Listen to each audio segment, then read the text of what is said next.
Hello friends, അപ്പോൾ ഇന്ന് ചെറിയൊരു പർച്ചേസിംഗ് ആണ്. അപ്പം നമ്മുടെ വീട്ടിനടുത്തുള്ള ലിഡിൽ എന്ന് പറയുന്ന എല്ലാ വിദേശ രാജ്യങ്ങളിലുള്ളതാണ്. അവിടെയാണ് പർച്ചേസിങ് പോകുന്നത്. അപ്പോൾ നമുക്ക് ട്രോളി ബാഗ് എടുക്കുന്നതാണ് ഇന്നത്തെ പരിപാടി. ഇത് ഈ രണ്ട് കോയിൻ കണ്ടു, ഒരെണ്ണം പ്ലാസ്റ്റിക്കാണ്, ഒരെണ്ണം സെൻറ്റാണ്, 50 സെൻറ്റ്. ഇത് രണ്ടിൽ ഏതെങ്കിലും ഇട്ടിട്ട് നമുക്ക് ട്രോളി എടുക്കാം. ഇതേ ഞാൻ കാണിച്ചു തരാം. ആദ്യം കോയിൻ ഇങ്ങനെ ആ ഒരു ഹോൾസിലൂടെ ഇടുക. അപ്പോൾ തൊട്ടപ്പുറത്ത് അത് ഓപ്പൺ ആവും, കണ്ടോ? അതാണ്, അങ്ങനെ ഓപ്പൺ ആവും. എന്നിട്ട് പതുക്കെ നമ്മൾ ഇങ്ങോട്ട് വലിക്കണം. സാധനം ഇങ്ങനെ വലിഞ്ഞിങ്ങ് വരും. എന്നിട്ട് നേരെ നമ്മൾ ലിഡിൽ എന്ന് പറയുന്നത് അതിനകത്തോട്ടേക്ക് കയറുക.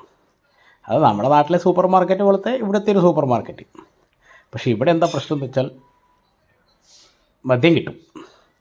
പിന്നെ തിരിച്ചത് നമ്മൾ എങ്ങനെ ഇടുന്നു എന്നുള്ളതാണ് അടുത്തത്.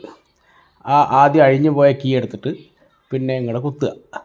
ദേ അപ്പോൾ ഈ സാധനം പ്ലക്കേ എന്ന് പറഞ്ഞിട്ട് തിരിച്ചിങ്ങ് വരും. അത്രേ ഉള്ളൂ, സിമ്പിൾ.